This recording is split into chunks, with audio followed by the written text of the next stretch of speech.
facto, aquilo que continua a mudar é o preço, não é? As casas estão a subir, Sim. estão a subir acima da inflação e estão a subir acima também da média europeia. Sim, a bater Estamos a recordes. falar de um aumento, só para teres uma ideia, assim, nos últimos, essencialmente 10 anos, de 135%, portanto é mais do dobro, para um aumento do poder de compra, portanto, corrigido da inflação, poder de compra de 33%. Nós não temos ideia, mas o poder de compra em Portugal cresceu bastante nos últimos 10 anos. 2014, começou a crescer em 2014, depois da crise, até agora.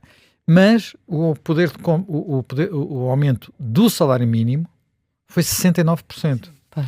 O que, aliás, é uma das questões que pode ter a ver com o aumento do custo da habitação, porque a construção e a reparação se tornaram mais caras por se tratar numa indústria onde os salários mínimos estão muito presentes, não é?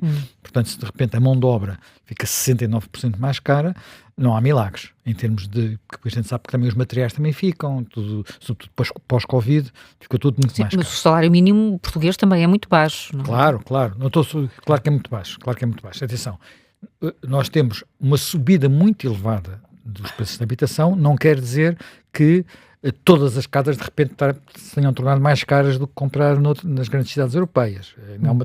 Ainda há aqui uma distância, se bem que há zonas e casas, algumas casas que, por exemplo, não são de luxo e são vendidas como se fossem, que têm preços absolutamente estratosféricos. Mas antes disso, deixa-me só dizer, tu disseste que havia muitas propostas de lei, e vou-te só dizer o que é que está hoje, e portanto isto penso que muitas das coisas vão descer à Comissão, não é? Portanto é mais para uma discussão geral. O Governo apresenta duas, uma para medidas de desagravamento fiscal, outra para licenciamentos de operações e reabilitação. O Chega apresenta duas também, uma, todas fiscais, a redução do IVA e isenção de IMI, em alguns casos. O LIVRE apresenta também duas, portanto, e quer para limitar as rendas e zonamento por questões de, provavelmente, alojamento local. A Iniciativa Liberal também apresenta duas, e o PS apresenta uma, e uma até relativamente grande, que tem vindo a falar, e ontem até foi tema foi invocada por José Luís Carneiro durante o debate quinzenal. E o PAN tem mais duas resoluções, a EL mais uma resolução e o PS mais uma resolução, portanto, fartura de papel em cima da mesa e de propostas não falta. Ora bem, eu acho que nós, numa altura destas, também temos de tentar perceber o que é que se está a passar. E desse ponto de vista, apesar de podermos, em alguns casos, não concordar ou ter algum, exatamente com as propostas feitas pela OCDE, que vão em várias direções, algumas delas vão no sentido daquilo que o Governo está a fazer, outras, porventura, podem ser interpretadas, se bem que esta interpretação é sempre complicada, podem ser interpretadas como podendo ser no sentido da proposta do Partido Socialista, se bem que a proposta do Partido Socialista é muito, em muitos aspectos, eu estive a lê-la ontem, repara muitas coisas da Escola Mariana Gonçalves, portanto, e daquela, não é uma proposta muito liberalizadora em muitos aspectos. Ora bem, o relatório da OCDE chama a atenção para algumas coisas que me parece que são relevantes. Primeiro que tudo, nós temos, em termos de acessibilidade, um problema. Portanto, nós temos a maior dificuldade das pessoas, não são as casas mais caras, é o maior desfazamento entre aquilo que é o rendimento e o preço da habitação. Portanto, aí, não há dúvida, temos aqui um problema. Atenção, problemas de habitação há em quase todo lado.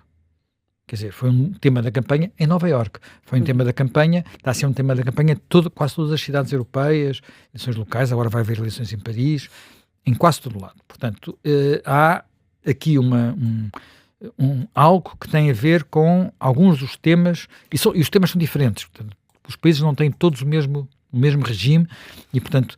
mas são mudanças demográficas e de estilos de vida? Eu acho que há mudanças demográficas e de estilo de vida, há excesso de regulação em todo lado, portanto, de repente, construir habitação, nós já falámos aqui disso várias vezes, tornou-se muito mais caro, quer dizer, hoje, uma habitação social, com as regras que lhe são impostas, sai mais cara que uma habitação boa para o mercado portanto, boa alta para o mercado há 20 anos, em termos de preço-custo por metro quadrado, inflação corrigida. Portanto, e isto acontece um pouco por todo lado. Aliás, eu quando estava a ler coisas para isso, uma das coisas que fiquei mais surpreendido é, nós falámos muito da famosa lei dos bidés, não é? Que finalmente desapareceu aqui há uns 2 ou 3 anos atrás, a lei dos bidés. Já não é preciso ter bidés nas casas de banho, obrigatoriamente. Eu não percebi ainda se é preciso ou não ter banheira. Porque, olha, eu devo dizer que todos os meus amigos, eu próprio, o que fizeram ou vão fazer é tirar as banheiras e pôr chuveiros. Que é uma excelente medida para quem é... À medida que avançamos, porque há uma altura em que pode ser difícil utilizar uma banheira. A banheira, e é perigosa. A banheira escorrega, as pessoas às vezes caem, é perigosa. Portanto, a banheira, estão a desaparecer. Mas acho que ainda é obrigatório, pelo menos uma das casas de banho ter banheira. Não sei se... Eu acompanhei uma vez uma familiar, uma consulta, um médico, dos ossos, pronto, aquilo era uma situação complicada, e ele, que era daqueles médicos da velha escola, gritava bastante, dizia: o sítio mais perigoso do mundo não é São Salvador. Na altura era muito complicado. É o El Salvador e aquelas coisas. Não é El Salvador, não é? É a casa de banho das nossas casas. É o sítio mais perigoso. Sim, claro, é mais perigoso que andar e depois dizia assim, a banheira e os tapetes. Não sei quantas cidades sul-americanas perigosíssimas. É muito mais perigoso. Para ser evidente, expressivo. Mas aquilo que eu fiquei surpreendido foi ter descoberto, eu não sabia, que nos nossos regulamentos, o famoso RGEU, portanto, Regulamento Geral de Edificações Urbanas, que é uma coisa que vem do salvo erro de 1949, tem sido muitas vezes mudado, tem alturas mínimas para o pé direito, portanto, um pé direito tem um limite mínimo. E de repente percebi que o nosso limite mínimo para o pé direito é 20% mais alto que o francês. Portanto, nós somos todos jogadores de basquete, não é? Como é óbvio. A Maria João Simões, precisa de um eu sou um exemplo, não é? Essa maneira. Marcos Mendes, mas ali na televisão. Bem,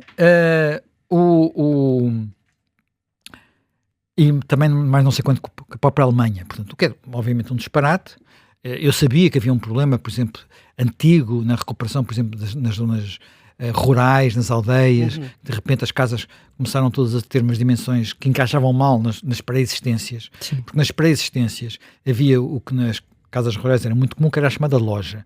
Ficava no resto de chão, tinha os animais, e até cima para aquecer o andar de cima. E a loja era uma coisa baixinha. De repente, as lojas foram substituídas por garagens ou arrecadações, com as dimensões do RGEU, e aquilo ficou tudo desproporcionado, porque de repente teve que levar mais 1 metro ou 1,5 metro a mais. Portanto, ficavam aquelas coisas, não era só os azulejos por fora das casas, era toda a proporção que tinha desaparecido. Bem, mas isso são aquela excesso de regulamentação que nós temos por todo lado. Outras questões que são importantes referir, e talvez seja o aspecto que eu acho que vale a pena discutir com mais detalhe, é porque é que nós temos tantas casas vazias. É um tema que tornou-se muito evidente quando conhecemos o último censo, que é quando fica mais evidente o número de casas que não estão ocupadas, e a OCDE chama a atenção para que somos recordistas. Nós temos um número de casas desocupadas verdadeiramente impressionante, quer dizer, 12% das habitações estão vazias, 19% apenas como casas de férias. Bem, um país com litoral e tal, até podíamos achar que havia muitas casas de férias. Eu penso que há mais do que isto. Porventura, algumas dessas casas são hoje identificadas como as casas onde vêm os nossos imigrantes.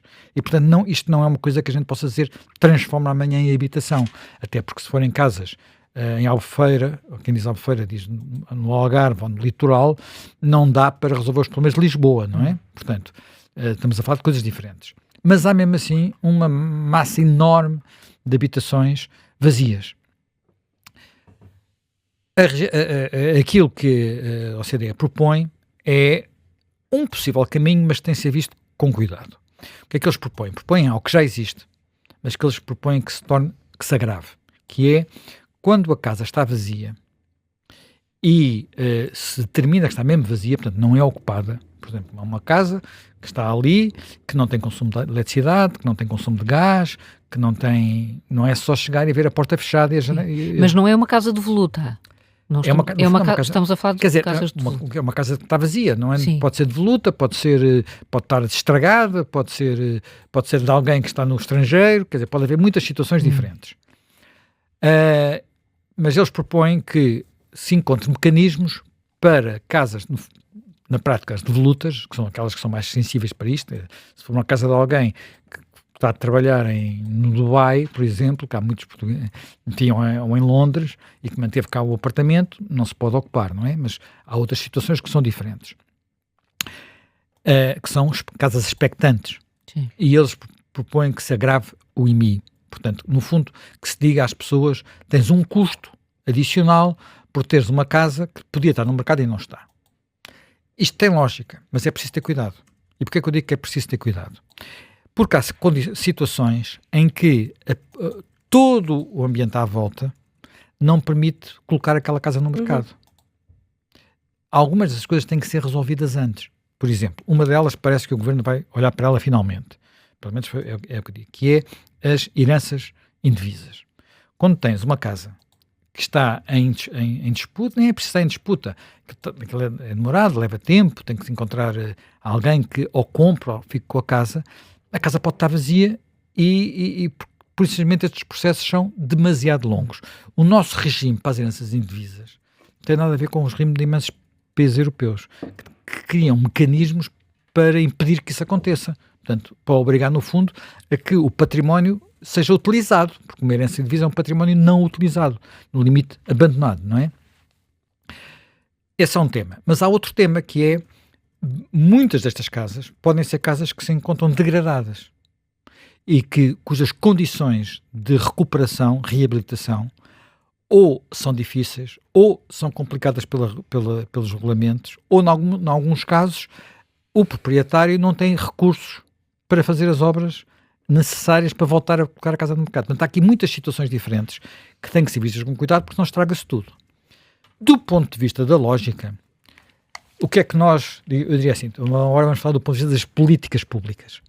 Do ponto de vista das políticas públicas, nós deveríamos ter uma política que incentivasse a mobilidade no que diz respeito digamos, poder comprar e vender casa ou trocar de apartamento. No fundo, trocar de apartamento. Pode ser também por arrendamento. Porque quando nós temos, e é o nosso caso, um país de proprietários, a propriedade de uma casa é uma prisão. Portanto, se eu quiser mudar, tenho que vendê-la, portanto, encontrar um comprador, tenho que arranjar outra para onde vai, tenho que fazer muito bem as contas e tem algumas complicações grandes, designadamente uma lei de mais-valias que penaliza muito qualquer compra e venda neste domínio. Portanto, tudo isso faz... Quer dizer, quando se fala da lei das mais-valias, ninguém diz que isto penaliza o mercado da habitação, mas é uma das razões.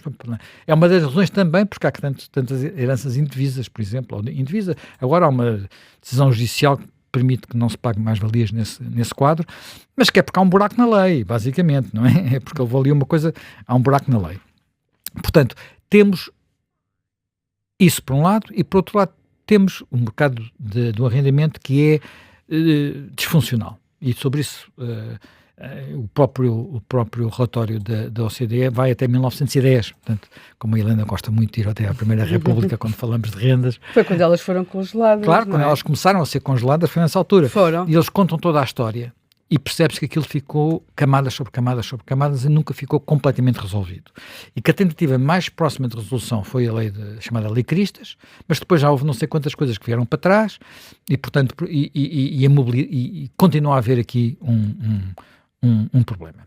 Mas voltando a este tema, como é que eu ajudo as pessoas, ou estimulo, ou crio condições de facilidade para as pessoas mudarem de casa se precisarem? Por exemplo, se mudarem de emprego, ou se tiverem mais filhos, ou se de repente deixarem de ter os filhos de viver em casa.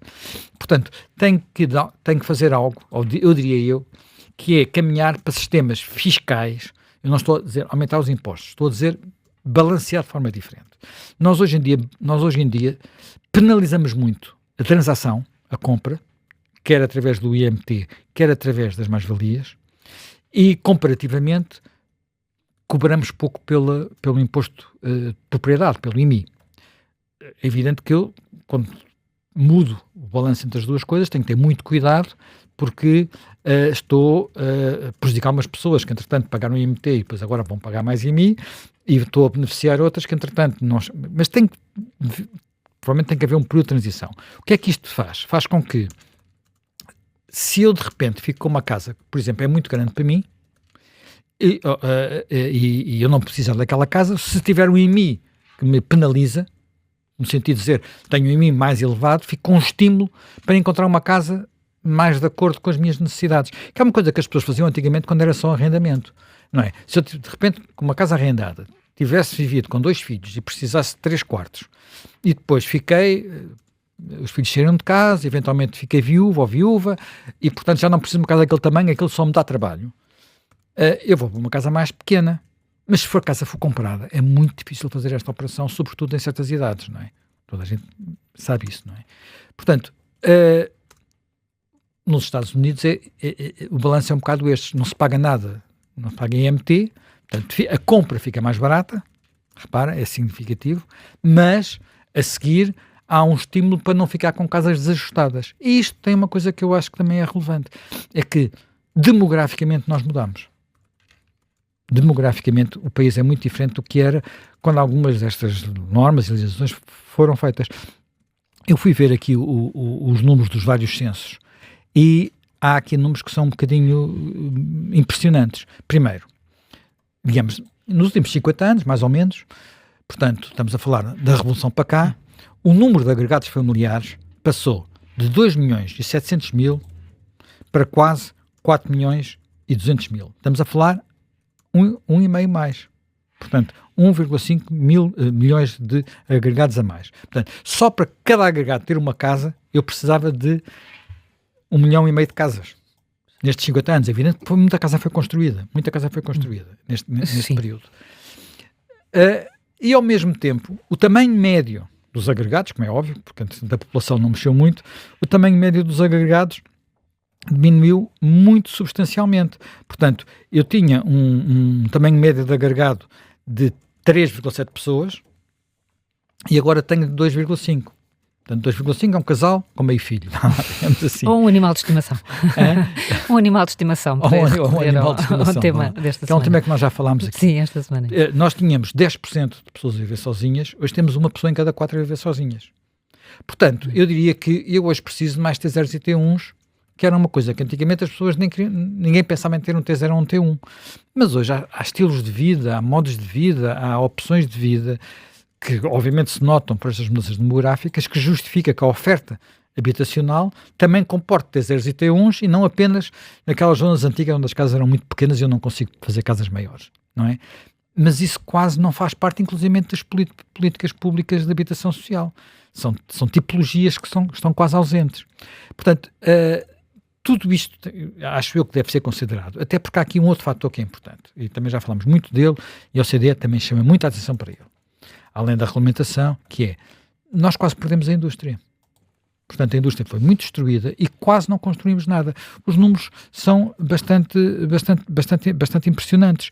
O investimento, não estamos a falar do investimento público, que esse é baixíssimo, por comparação com os outros países europeus, 0,1% do PIB nos últimos anos.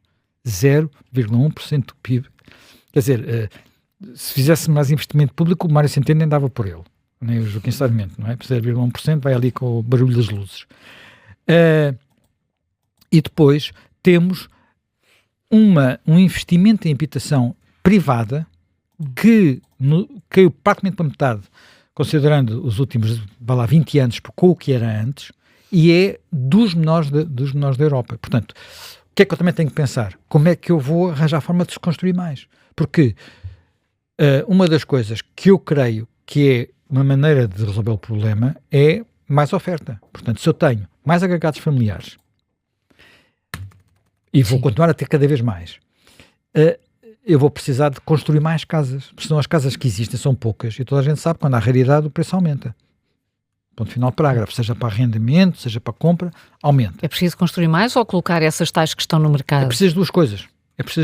Portanto, para colocar no mercado, muitas das casas que se dizem que estão devolutas, eu tenho um caso pessoal, portanto, umas casas que eu tenho As ruínas que eu tenho de volutas.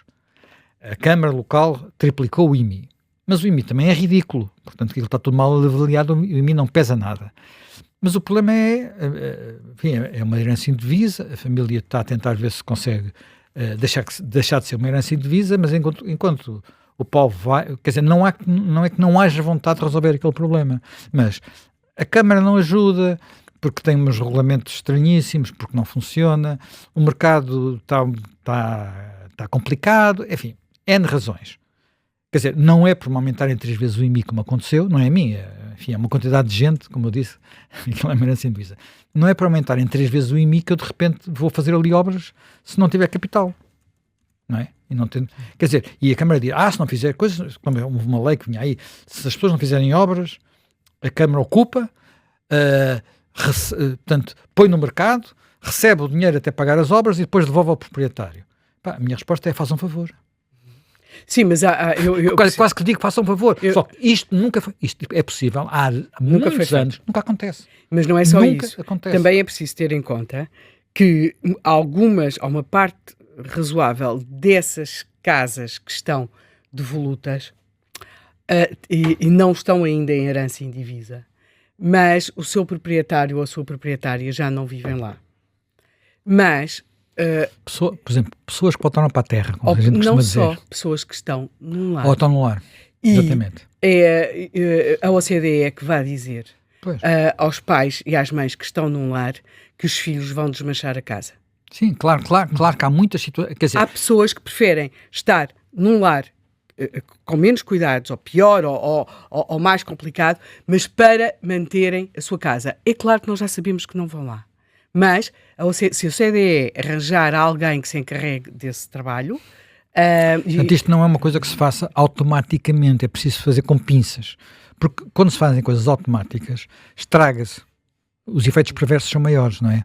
Portanto, e muitos destes temas, na minha perspectiva, são muito melhor resolvidos a nível local ou microlocal do que com legislação nacional e discussão na Assembleia da República. Olha, o tema do alojamento local. Uhum. Eu estive a ver estatísticas de Lisboa. Portanto, Lisboa, enfim, teve aquela explosão de Airbnbs por aí adiante. E houve, nas freguesias de Lisboa, houve 2 que perderam, de facto, muita população. Onde houve a tal gentrificação. É Misericórdia, Bairro Alto, e Santa Maria Maior, Alfama. Sim, Alfama e Moraria. Mas sabes qual é uma freguesia que tem mais habitantes hoje? Arroios. Que é ali ao lado. E não são só porque tem muitos imigrantes, porque isto estamos a falar ainda do censo de 2021. Portanto, Arroios tem bastante mais população. Portanto, as coisas... e também tem muitas limitações ao alojamento local. Portanto, não é... E há outras zonas onde não se coloca esse problema. Quer dizer, vou proibir o alojamento local no Parque das Nações, ou aqui em Alvalade, onde a gente está. Não é muito lógico. Não é assim que se resolvem os problemas. Tipo, uma lei para tudo. Que é um bocadinho o caminho, tipo, por exemplo, propostas do LIVRE, do Bloco de Esquerda, um bocadinho também do próprio Partido Socialista, que é um bocadinho aquela pressão das pessoas da malta do Bairro Alto, não é? Mas é que não vivem no Bairro Alto. Claro que não vivem. E os velhos que lá viviam tinham uma vida terrível, porque aquilo tem umas escadas que chega lá acima. O Observador nasceu no Bairro Alto. Portanto, nasceu no Bairro Alto em 2014. E saiu do Bairro Alto. E depois saímos do Bairro Alto, naturalmente, por razões que tinham a ver com a dimensão do edifício onde estávamos e a possibilidade de lá continuar. O Bairro Alto era o bairro dos jornais e já não há lá jornal nenhum. O último que resistiu foi a Bola, que foi o último que lá ficou quando nós saímos. O resto já tinha saído tudo lá. Mas o Bairro Alto estava, naqueles 5 ou 6 anos que nós estivemos ali no Bairro Alto, nós vimos o Bairro Alto transformar-se à nossa frente. E transformar-se de casas que estavam em ruínas para casas recuperadas. E não foi tudo para alojamento local. Algumas delas foram transformadas em coisas até muito caras e luxuosas. Aliás, portanto, tudo... Há coisas diferentes. E, por exemplo, a ideia de... Agora, de repente, se os estrangeiros vierem comprar uma casa, levam com um IMT igual ao preço da casa. Que é uma das ideias que anda para aí. O que é que isto evita? Quais são a boa parte dos estrangeiros que temos cá? São europeus, são franceses, são ingleses, são comunitários. Os ingleses já não são comunitários, mas os franceses são, os alemães são, os franceses há imensos. São comunitários, não podemos fazer isso. Não pode haver discriminação fiscal no seio da União Europeia. Portanto, isso pode ser cortada pela raiz. Eu nem sei se pode fazer isso, por exemplo, por exemplo, nós temos um outro tipo de imigrantes de que se fala pouco, são os brasileiros. Que há uns que entram por cima, como eu costumo dizer, não é? Eu conheço alguns super ricos e depois conheço outros que entram por baixo. Olha lá, os desgraçados do Bangladesh, que se não têm a nacionalidade... Mas quer dizer, desculpem-me, os cartazes do Ventura ao pé disso parecem-me ser uma brincadeira. Então, agora uma pessoa vem do Bangladesh por razões... Mas isso está na lei do Partido Socialista. Por várias razões, não tem a nacionalidade, ou o processo demora, ou não consegue, não tem a papelada, não interessa. Ou não quer. Então, e agora o pobre de Cristo está cá a trabalhar... Então, e agora quando vai comprar a casa aplica-se-lhe uma coisa fiscal... Quer dizer, por exemplo, esta política que foi pelo governo, que foi, digamos, dar garantias aos jovens e diminuir o IMT dos jovens. A boa parte disso foi absorvido por um aumento do preço da habitação. Quer dizer, bem nos livros. É como o IVA da restauração. É bem nos livros. Isso não é bem como o IVA da restauração, é um bocadinho diferente. Mas a questão é saber o que é que vai acontecer a seguir. Porque uma coisa é a reação imediata, mas depois aquilo não pode continuar eternamente. Portanto, e por isso vai haver provavelmente um ajustamento no mercado. Há coisas em que o primeiro, a gente às vezes olha para políticas e acha que pode fazer o balanço delas ao fim de um ano. Há políticas que só se consegue fazer o balanço delas ao fim de 5 anos. Porque, por exemplo, se eu mexo muito nas coisas do arrendamento, para pôr na boa direção ou na má direção, só consigo perceber ao fim de algum tempo. Se mexo muito na questão por exemplo, o arrendamento, de repente eu faço assim uma coisa que é muito proposta. Bem, vamos, por exemplo, a proposta do Partido Socialista também tem isso, vamos criar ainda mais limitações à atualização das rendas. A OCDE chama a atenção que o nosso regime de atualização das rendas é diferente, penso que é a OCDE que diz, mas já li tanta coisa que é diferente daquele que existe noutros países, que permite que o senhorio, se fizer obra, de repente, por exemplo, o custo das obras, ou o custo e em Portugal temos muitas obras que são necessárias e que são muito caras, são as obras que têm a ver com a adaptação energética das casas, isolá-las, providos como deve ser, essas coisas todas. Se o senhorio, ao fazer essas obras, não pode de alguma forma refleti-las no preço das rendas, não as faz. E é um dos problemas que Portugal tem. Há países que têm um regime em que, além da atualização pela inflação, permitem considerar este tipo de gastos. E, portanto, o património não se degrada, porque o património não se degrada só pelo congelamento das rendas, também se degrada por isto. O que o Partido Socialista quer, por exemplo, na proposta dele, é, porventura, encontrar um novo indicador para as rendas nem sequer poderem ser atualizadas pela inflação, que é um indicador de poder de compra ou salários ou uma coisa qualquer. Quer dizer, que é um bocadinho bizarro, até porque muitas das casas que estão arrendadas por pessoas que são pensionistas, portanto os salários têm pouco a ver uma coisa com a outra. Há aqui muita coisa que tem que ser vista com muito cuidado. Isto são muitas leis que foram propostas, isto tudo agora para a Comissão. Eu espero que na Comissão ouçam especialistas, não façam compromissos como foram feitos durante muito tempo, que são coisas que ficam bem para os eleitores. De repente fazer uma coisa que é muito popular e que depois dá mau resultado na prática. E nós, de facto, já temos um nó legislativo global e é bom ter ideia que tipo de políticas públicas devemos ter para ter mais casas a ser construídas e mais casas no mercado. E não só as que estão de lutas. Mesmo aquelas que estão ocupadas, mas que podiam rodar, poderem rodar.